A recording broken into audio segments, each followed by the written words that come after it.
দেখো পম্পম বৌদি এখন ভিডিও করে বলে মেকআপ করছে, রেডি হচ্ছে। হ্যাঁ তা কি ও, করব, ও হরি সাজতে হবে না? আমলুচা। আবার তোমার কটা নাম, পম্পম বৌদি না মালাইকা না ঢলা আন্টি? এই তোমরা সবাই কমেন্ট করো কোনটা বলে ডাকবো ওকে আমি, আমার বলো। সব নামেই আমাকে মানায়। আরো একটা তোমার নাম আছে তো, কেলটু। তোমার বিচি কিন্তু কেলটু। হাটরা দে। দেখো কেলটু সোনা মেকআপ দিচ্ছে এখন, দেখে না, ওই দেখো ভুরু মারছে, দেখে না, দেখো এই সরো। পুরো ছেনালি আন্টি লাগছে। ঢলা কচি আন্টি। নাটক মারছো নাকি? কি নাটক মারছি বা? সরো তো।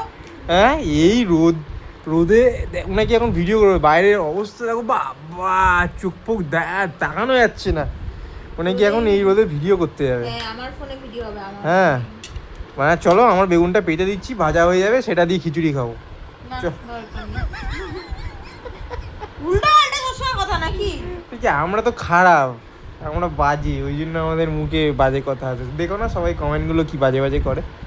হ্যাঁ বাবা আমরা তো ভালো সাজি না লোকের মতো না। হ্যাঁ আমরা কালো ভাই, সব জিনিস কালো। তোমার দেখো, দেখি বগলটা দেখি, এ দেখো বগলটাও কালো, সব কালো, তো কি করবো বলো, আমরা কালো হয়েই জন্মেছি। তাই বলে কি আমরা বগলও কালো সাজবো না? হয়েছে, তাই না? তাই বলে কি পম্পম বৌদি সাজবে না? তাই বলে সাজবো না? হ্যাঁ সেটাই তো। কালার বলে কি সাজবো না? রোদে যাচ্ছে রোজ, তোমাদের জন্য কষ্ট করে ভিডিও করছে, বগল পোড়াচ্ছে, মুখ পোড়াচ্ছে, আর তোমরা এইসব কমেন্ট করছো। তোমাদের লজ্জা লাগে না? তোমাদের বাড়িতে কি মা বোন নেই? তোমাদের লজ্জা লাগে না? একটুও মায়া হয় না পম্পম বৌদির উপর? এত কষ্ট করছে তোমাদের জন্য। হ্যাঁ এই কষ্টের মূল্য একটু দিতে শেখো। একটু দাও, কষ্ট করে ভিডিও করছি তোমাদের এই জন্য। দেখো রেডি হচ্ছে, এখন ভিডিও হবে, ঠিক আছে? কাল থেকে আবার নতুন ভিডিও পাবে, দেখতে পাবে নতুনভাবে পম্পম বৌদিকে দেখতে পাবে। চলো ভিডিও বলো। Good bye, tata.